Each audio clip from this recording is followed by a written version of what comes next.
Today we'll be covering a topic which will make some of you wince and some of you will leave with a smile on your face, because we'll be talking about the value of AliExpress watches.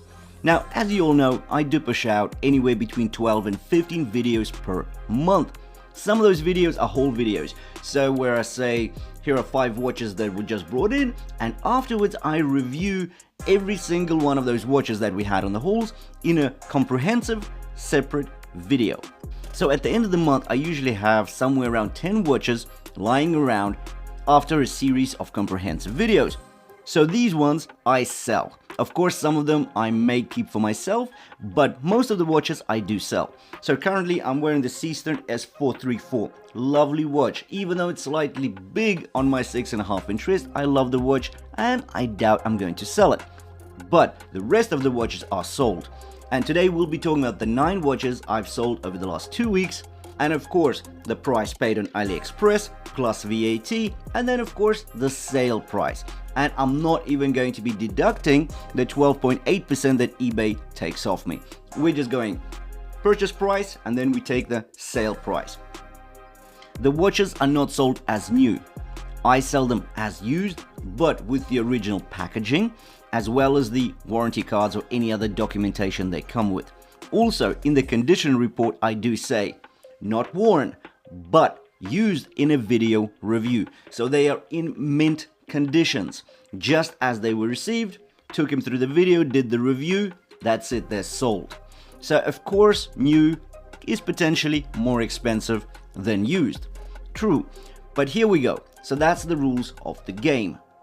Now, we do have to understand that I am in UK, so everything I do on eBay is in pounds. If we talk about the exchange rate, so 1 Great British pound equals to 1.25 USD.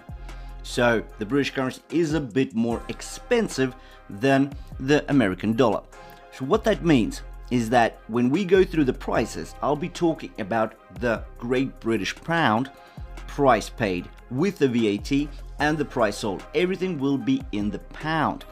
But to make things more simple for my American viewers, for my viewers from Latin America, from Asia, from Europe, we're just going to keep it simple. We are going to be specifically looking at the relative difference, so at the percentages between the purchase price and the sale price.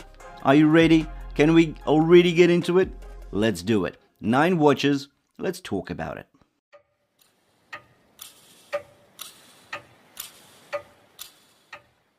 First up is the Rdunae RA03.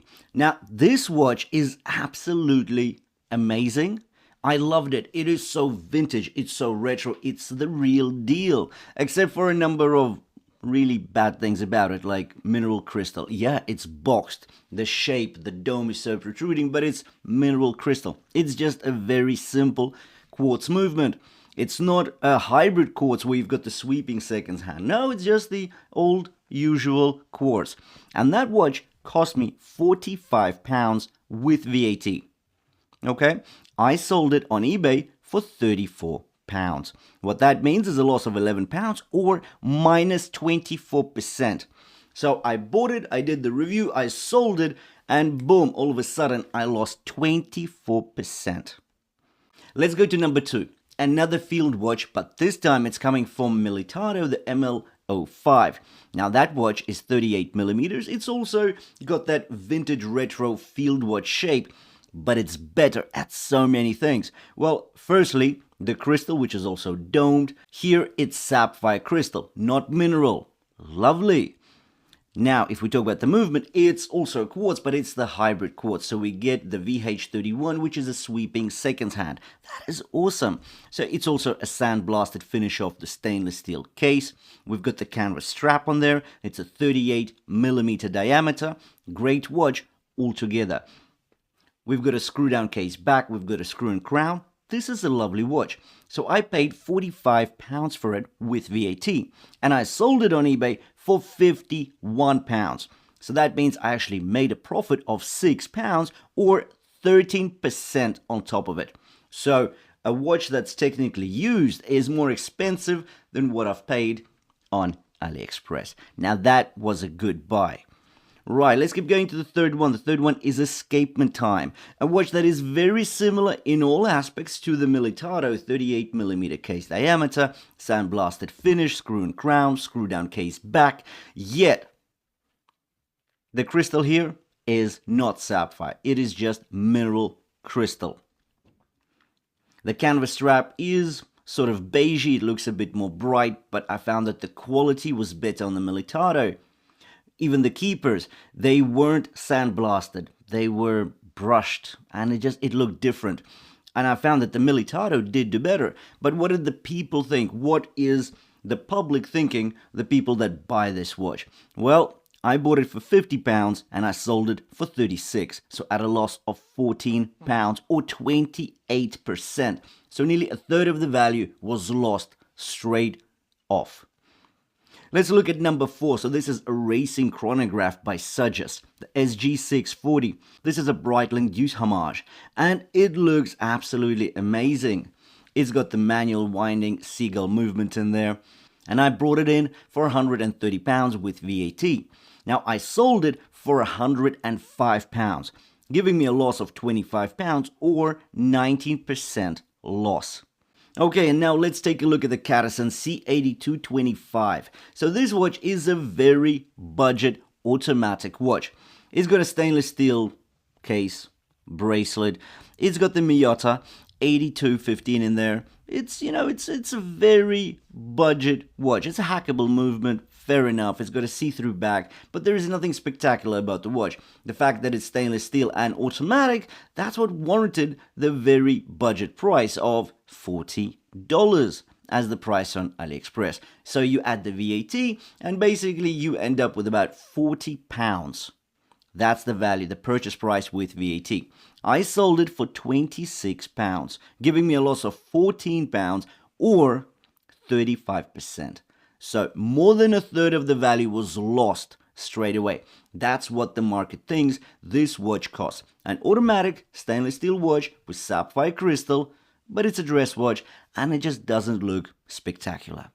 Anyways, now let's move on to the Boderry titanium honeycomb watch. This is an amazing watch. It's really good. Well, firstly, it's an own design. Secondly, it's got this amazing honeycomb pattern which is loomed on the dial. And there are a number of different color variations that you can get with this watch. You can go for the black dial or for the blue, for the green.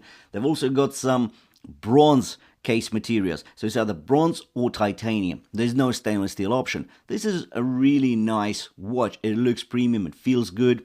Love it. I got the cheapest version I could find because obviously I'm paying for it.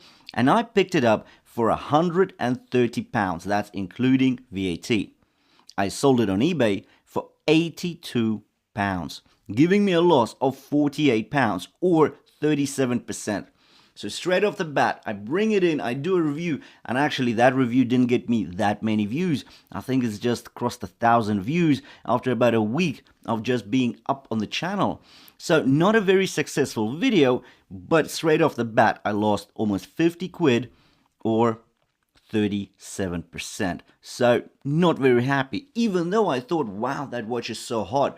It's definitely going to be an interesting view. As well as that, I thought, well, maybe someone will appreciate on eBay, because you can't just go into a high street shop and say, hey, I want something that looks so special and different and made out of real premium materials. Sapphire crystal, screw and crown, screw down case back, and I want something special.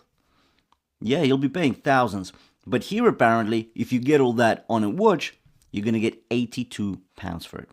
Anyways, a big loss there again. Now let's take a look at the Baltany VC1921 Homage. This watch is an absolute stunner. It looks amazing. That square shape, beautiful. Now I bought it for £128. That's with VAT. Sold it for £83. That is super low for such a unique design, but that's the price. And that's with the beautiful packaging. That's with the case design, with the sapphire crystal. Beautiful. Absolutely love that watch. And once I sold it, I lost £45 or 35% of the value. Once again, a third of the value completely and utterly lost. Now, I'm sure that we can all see a trend that's forming here, but before we come to any conclusions, let's keep going. We only have 2 more watches to go. So now we're going to look at the Mgear Monaco. So this is a very budget watch, like it's super budget. I brought it in for £15 and that's including VAT. I sold it for 15 as well. Now this watch is an alloy case on a leatherette strap. Well, it's not even leather, right? It's leatherette.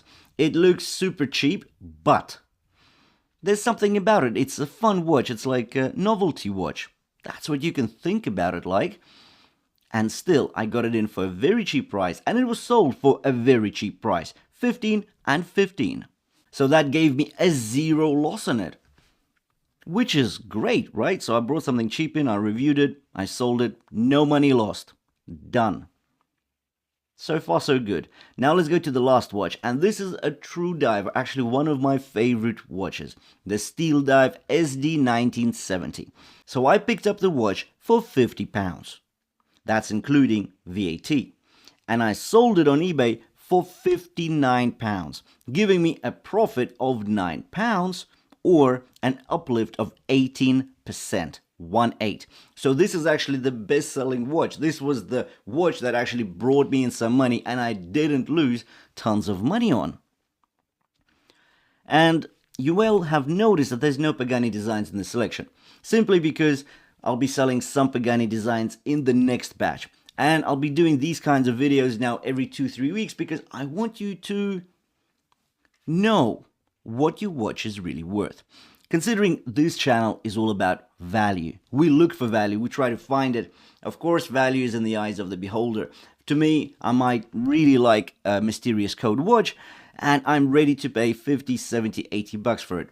Someone else might think mysterious code, what a stupid name that is. I don't want to have nothing to do with it, and I'm not going to buy it. Just for that name, it's worth way less. But that watch could be really interesting, and I find value in something, but you might not, and vice versa. But anyway, that point aside, it's all about the value that we receive on the products, the components, the build quality, and our perceived value, what we actually think of it, do we actually like it? And then of course there's the market. How much is the market willing to pay for that watch, for that brand? And I think the numbers that we looked at today do show that the more expensive watches on AliExpress, they lose a lot of value. But of course, let's say a loss of 30% on a £50 watch, a $50 watch, that's not that bad. 15 bucks, you lost 30%, you lost 15 bucks. But you bought something for 150 bucks, losing 30% of the value from the word go, that's losing 50 bucks. You buy something for 300 bucks, well, do the maths. You're pretty much losing 100 bucks straight away. Now, it's not all bad. Let's be fair. If you go out to the high street, you go to a traditional Swiss luxurious brand, and you pick up a watch for 1,500, 2,000, 3,000. It's not going to be a Rolex. Let's not talk about Rolex. Let's not talk about Omega. Any other brand. As soon as you open up the box at home, that's it. That watch is dropping in value. Simple as that. So it's any watch. But we need to understand that if we think we're getting these cheap watches in and how lucky we are, well, how lucky are we? That's the question. Anyways, thank you for watching this video. All of the watches that I did discuss today, I do have the links to AliExpress for them in the description below the video, so do check them out. I've also listed out the comprehensive reviews, so the links to those reviews are also in the description below the video, so check them out if you're interested. Thank you for watching, and I'll see you in the next one.